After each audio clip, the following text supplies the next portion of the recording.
नमस्कार विद्यार्थियों। आज हम एक बहुत ही प्रेरणादायक कविता where the mind is without fear का अध्ययन करने जा रहे हैं। इस कविता के रचनाकार है रविंद्रनाथ टैगोर, जिन्हें हम प्रेम से गुरुदेव के नाम से जानते हैं।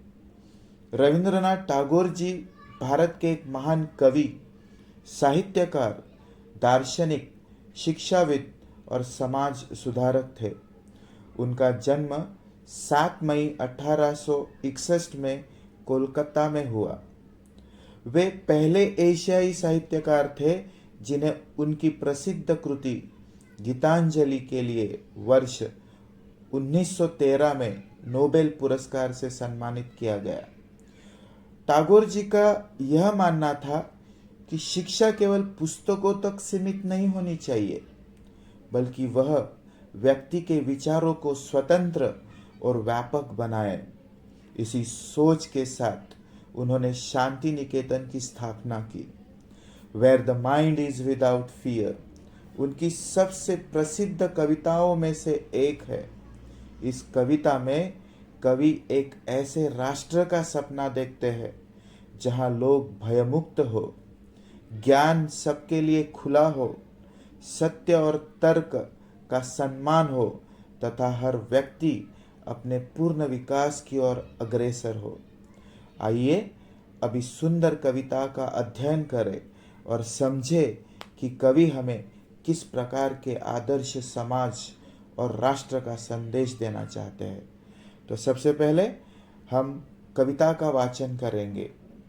Where the mind is without fear and the head is held high, where knowledge is free, where the world has not been broken up into fragments by narrow domestic walls, where words come out from the depth of truth, where tireless striving stretches its arms towards perfection, where the clear stream of reason has not lost its way into the dreary desert sand of dead habit, where the mind is led forward by thee into ever widening thought and action, into that heaven of freedom, my father, let my country awake।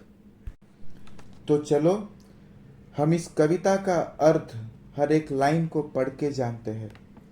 इस कविता की हर एक रेखा हमारे आज की सरकार को भी एक चैलेंज की तरह है। Where the mind is without fear and the head is held high. इस लाइन से कवि ऐसा समाज, ऐसा सामाजिक जीवन की अपेक्षा करते हैं जहां हर एक व्यक्ति आत्मसम्मान के साथ जीवन जिए। किसी भी व्यक्ति के मन में किसी प्रकार का भय ना रहे। ब्रिटिश शासन के कारण भारतीयों में भय और हीन भावना थी। लोगों को स्वतंत्र रूप से अपने विचार व्यक्त करने का स्वतंत्र नहीं था। आज भारत एक डेमोक्रेटिक मतलब लोकतांत्रिक देश है। लोगों को फंडामेंटल राइट्स मिले हैं, फिर भी कई बार सामाजिक दबाव, भेदभाव और अन्य कारणों से लोग अपने विचार खुलकर नहीं व्यक्त कर पाते। अगला line, where knowledge is free. कवि चाहते हैं कि शिक्षा और ज्ञान सभी को सुलभ हो। आज हम जानते हैं कि सरकार हमें अनिवार्य और निःशुल्क शिक्षा का अवसर, स्कॉलरशिप प्रोवाइड करती है। फिर भी गुणवत्तापूर्वक शिक्षा की समान पहुंच अभी भी एक चुनौती है। Where the world has not been broken up into fragments by narrow domestic walls। कवि चाहते हैं कि हमारे समाज में जो भी दरियां या दूरियां है वो ना रहनी चाहिए। हमारा समाज जाति, भाषा, धर्म, क्षेत्र और वर्ग के आधार पर विभाजित ना हो। सालों से हमारा समाज विभिन्न पहलू में बटा हुआ है। आज संविधान ने नागरिकों को समान अधिकार तो दिया है, फिर भी जातिवाद, सांप्रदायिकता और क्षेत्रीय भेदभाव जैसी समस्याएं समय समय पर दिखाई देती है। where words come out from the depth of truth. इस लाइन में कवि समाज के लोगों से क्या एक्सपेक्टेशन रखते हैं वो जताते हैं। गवर्नमेंट ने हमारे लिए क्या करना चाहिए वो बताते नहीं, लेकिन उसके साथ समाज में रहने वाले लोग कैसे होने चाहिए उसका भी जिक्र करते हैं। वो चाहते हैं कि लोग सच्चाई और ईमानदारी से रहे।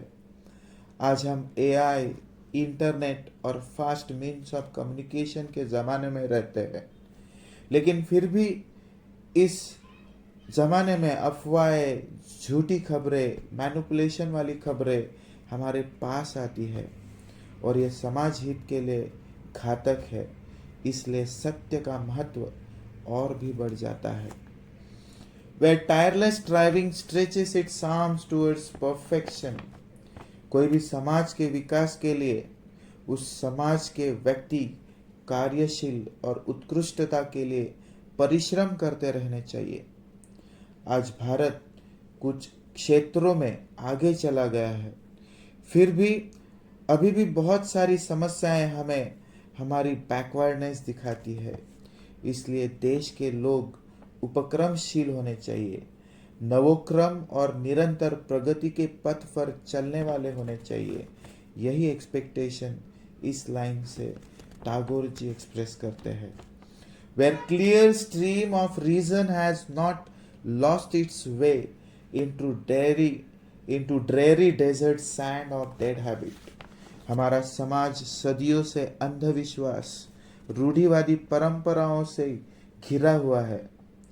आज वैज्ञानिक सोच का विकास हुआ है, लेकिन अंधविश्वास और गलत धारणाएं आज भी पूरी तरह समाज से नहीं जा चुकी है। Where the mind is led forward by thee into ever widening thought and action, into that heaven of freedom, my father, let my country awake. इस कविता के अंत में कवि ईश्वर से प्रार्थना करते हैं कि उनका देश स्वतंत्रता, ज्ञान, सत्य और मानवता का प्रतीक बन जाए और सब स्वर्गीय सुख यहाँ रहने वाले समाज को प्राप्त हो। इस कविता का मुख्य उद्देश्य निर्भयता, आत्मसम्मान, सभी के लिए शिक्षा, सामाजिक एकता, सत्य, निरंतर परिश्रम, वैज्ञानिक दृष्टिकोण साथ एक स्वतंत्र प्रगतिशील राष्ट्र का निर्माण करना यह है। रविंद्रनाथ टैगोर ने जिस भारत का सपना देखा था उस दिशा में हमारा देश काफी आगे बढ़ चुका है। भारत आज स्वतंत्र, लोकतांत्रिक और विश्व की प्रमुख शक्तियों में से एक है। फिर भी जातीय भेदभाव, असमानता, अंधविश्वास और गलत सूचनाओं जैसी चुनौतियां हमें याद दिलाती है कि टैगोर का आदर्श भारत अभी पूरी तरह साकार नहीं कर पाया है। इसलिए यह कविता आज भी उतनी प्रासंगिक है जितनी अपने समय में थी। यह कविता हमें केवल स्वतंत्रता का महत्व नहीं सिखाती, बल्कि एक जिम्मेदार, शिक्षित और जागरूक नागरिक बनने की प्रेरणा देती है। धन्यवाद।